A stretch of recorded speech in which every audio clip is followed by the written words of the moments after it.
I went in February 21st, 1943, and came out February 18, 1946.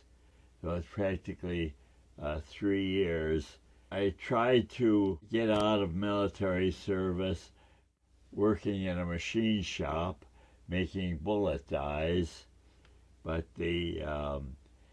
when the notice for reporting came along, I went up to the supervisor and he gave me a lecture on why I should go in and that I wasn't essential in making bullet dyes.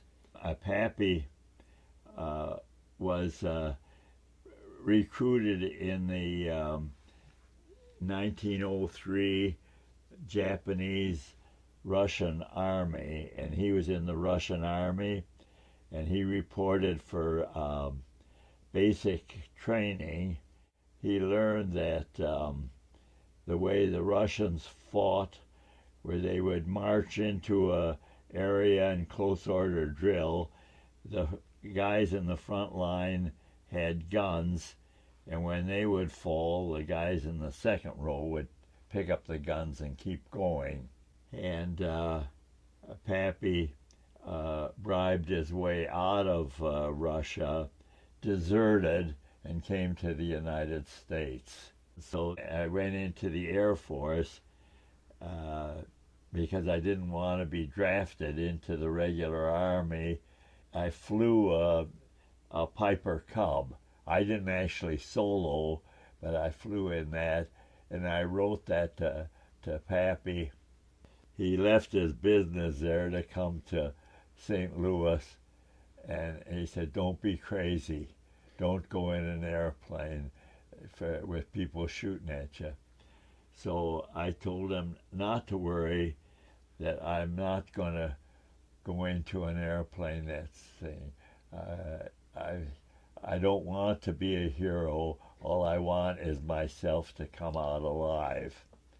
I had nothing, no hero aspirations, no aspirations to become a officer or anything like that. They washed me out.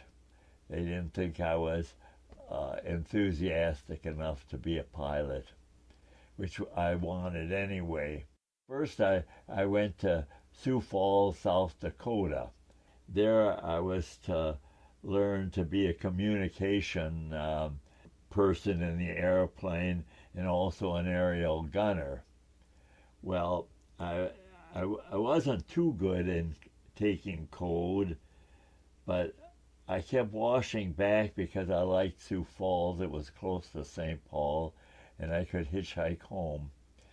And so finally, I was there quite a while. And of course, I was there because I liked it there and because I wanted to stall to have for the war to end. Well, the war didn't end. And so they finally washed me out of that because my code taking wasn't good enough. But my code taking, I knew how many mistakes I was making because I had been there so long, and I made enough mistakes to wash out. They sent me over to England in the Air Force, and I was to work on electronic equipment and the navigation equipment, and they had radar. That was radar navigation equipment. Well, I got overseas right as the war in Europe ended, and so they said, "Well, we really don't need you," and so they sent me back to Fort Dix, New Jersey, and I was a returned veteran from the wars. I had a battle star because the submarines were still in the water, and I was in the boat. We had a convoy of boats going over. Anyway, I liked Fort Dix because it was close to New York, and I could see all the shows free. And it, I was there for quite a while, and I was there when the atomic bomb went off in Japan.